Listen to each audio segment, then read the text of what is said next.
की भारत माता की वंदे वंदे जय जय श्रीराम जय जय श्रीराम हर हर हर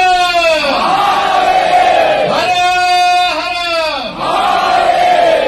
उपस्थित असलेले माझे सर्व हिंदू बंधू भगिनींनो आणि माझे सर्व हिंदू तरुण मित्रांनो, आज आपल्या धाणूमध्ये येऊन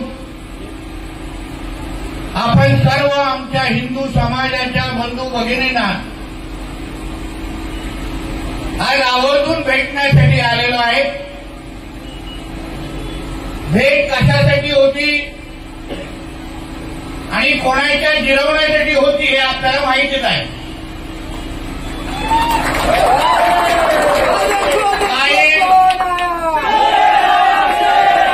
काही लोक इथे लायकीप्रमाणे जास्त गोळा व्हायला लागलेले आहे, ते विसरून गेले जे काही जिहादी मानसिकतेचे एका हिरवे साप इथे काही गोळा झालेला आहे, ते विसरून गेले आहेत की हे आमचं हिंदू राष्ट्र आहे आणि या हिंदू राष्ट्रामध्ये हे सर्व धर्म समभावाची टिप्पणी आम्ही वाजवणार नाही।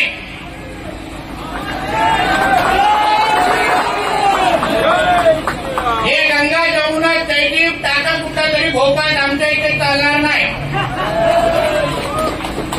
या हिंदू राष्ट्रामध्ये पहिलं हिंदूंचं हित बघितलं जाणार आणि मग सगळ्या जणांना मोजला जाणार।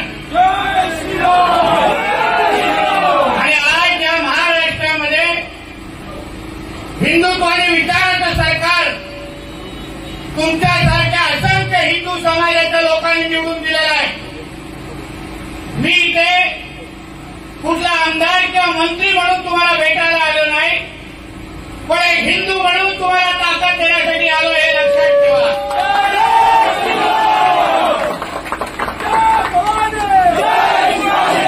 म्हणून कोणी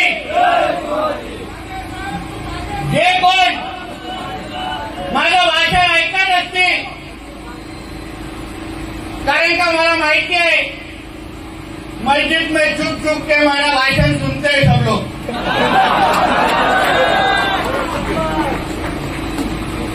तो तुम अच्छी तरह से सुन लो, ये धानू के तुम्हारे अब्बा का पाकिस्तान नहीं है, ये हमारा हिंदू राष्ट्र है। इधर चाहिए उतना तुम पैर फैला नहीं सकते लैंड जिहाद के नाम पे। छत्रपती शिवाजी महाराज जिथे पाहिजे तिथे तुम्ही तुमचे खडगा उभे करू नाही शकत, जिथे पाहिजे तिथे मदार उभे करू नाही शकत। आमच्या या हिंदू राष्ट्रामध्ये डॉक्टर बाबासाहेब आंबेडकरांचं संविधान चालणार, तुमचा शरिया लागू कायदा नाही लागणार इथे। ते शरिया कायद्याची एवढी तुम्हाला खात असेल ते जावा तुमच्या इस्लामाबाद कराचीमध्ये, तुमच्यासारखी घाण आम्हाला इथे नको आहे। इथे राहायचं असेल तर डॉक्टर बाबासाहेब आंबेडकरांचं संविधान माना। आमच्या या हिंदू समाजाकडे कोणीही वाकड्या नजरेने पाहिलं, माझ्या एक हिंदू भावाच्या डोक्यावरती काय पट्टी लावली आहे उसका तो चुन चुन के हिसाब लिया जाएगा हे लक्षात ठेवा। मी इकडे असलेल्या प्रशासनाला पण सांगेन, कोणाचं सरकार आहे हे लक्षात ठेवा। या हिंदू समाजाने 2024ला हिंदुत्वादी विचाराचं सरकार म्हणून आम्हाला निवडून दिलं आहे, कुठल्या गोल टोपी आणि दाढीवाल्यांनी आम्हाला निवडून नाही दिलं आहे। म्हणून आम्ही जे काही करतोय ते या हिंदू समाजासाठी पहिलं करणार हे प्रशासनातल्या काही कावळ्यांनी लक्षात ठेवावं। माझ्याकडे काही नावं आली आहेत, भेटलोय त्यांना माझ्या भाषेत। आता जेव्हा मुंबईला जाईल तेव्हा जो काही कार्यक्रम करायचा मुख्यमंत्री साहेबांना करून निश्चित पद्धतीने करीन हे लक्षात ठेवा। नगरपालिकेमध्ये बसतात, कोण पोलीस खात्यामध्ये बसतात. पोलीस खात्यामध्ये बसलेल्या अधिकाऱ्यांनी समजून घ्यावं, मोजक्या काही 1-2 अधिकाऱ्यांमुळे आमचं पोलीस खातं बदनाम होता कामा नये. आमच्या मुख्यमंत्री देवेंद्र फडणवीस साहेबांकडे ते खातं आहे, म्हणून कोणालाही आमच्या फडणवीस साहेबांचं नाव खराब करायला आम्ही देणार नाही. म्हणून वेळेत जे काय आता तिथे स्ट्रक्चर बघून आलोय, मदरसाच्या नावाने जे काय खडगं उभं केलंय ते वेळेत अगर उभं केलं नाही तो फिर देवा भाऊ का बुलडोजर इधर आना पडेगा.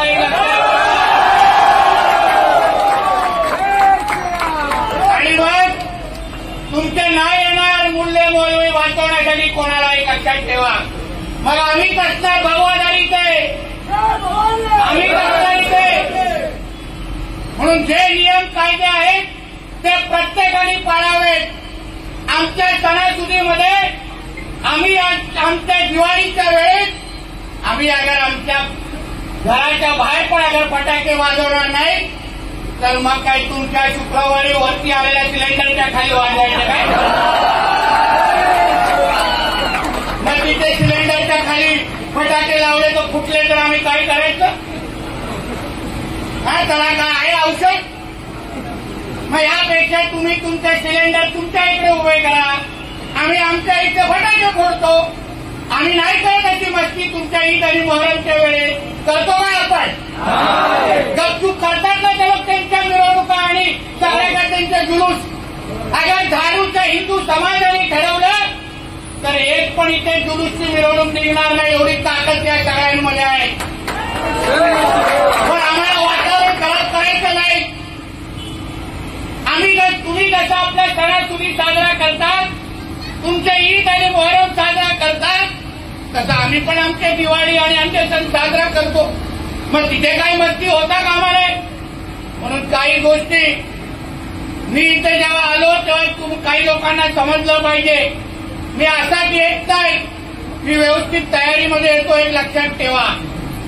आणि म्हणून यापुढे माझ्या हिंदू समाजाच्या कुठल्याही माझ्या तरुणाकडे किंवा कुठल्याही व्यक्तीकडे कोणी अगर वाकड्या नजरेने पाहिलं ना तर मग तिसरा डोळा उघडायला लागेल हे लक्षात ठेवा. हे जास्त लोकांना नाही परवडणार. आम्हाला वातावरण बिलकुल खराब नाही करायचंय. म्हणून जे जे अनधिकृत जे काही थडगे मदरसाच्या नावाने बांधून ठेवलंय ते योग्य वेळ काढून टाका. मी इकडच्या प्रशासनाला पण नगर परिषद प्रशासनाला पण सांगेन, कायदा जो तुम्ही हिंदूंना लावता तोच अन्य लोकांना मुसलमानांना तुम्ही लावला पाहिजे. एकाच लोकांना कायदा आणि दुसऱ्या लोकांना सगळं बेकायदा धिंगाणे घालायला नाही द्यायचे इथे.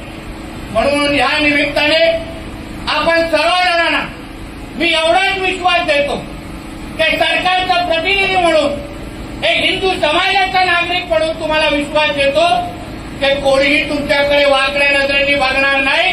एवढी ताकद तुमच्या ह्या निवडलेल्या सरकारमध्ये आहे. काही चिंता करू नका, तुम्ही बिंदास राहा इथे. कुठले काय मागे पुढे असेल तर जसं आज आलो ते नुसतं ट्रेलर दाखवण्यासाठी आलो, पुढच्या वेळी पिक्चर दाखवण्यासाठी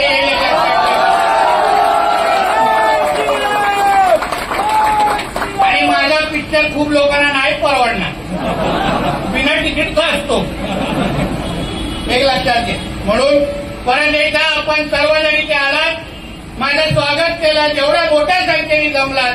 ही ताकद, ही एकता, ही एकजूट ही आपल्या हिंदू समाजासाठी महत्वाची आहे.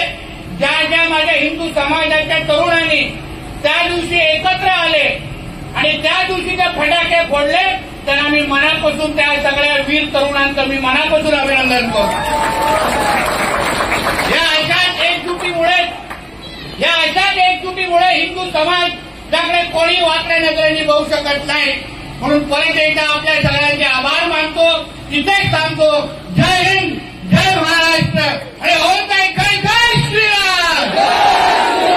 सगळ्या जणांनी आपला मोबाईलचा टॉर्च ऑन करा. होऊन दे जरा तिथे आवाज येऊन दे. शुक्रवारी सगळ्यांनी ऑन करा.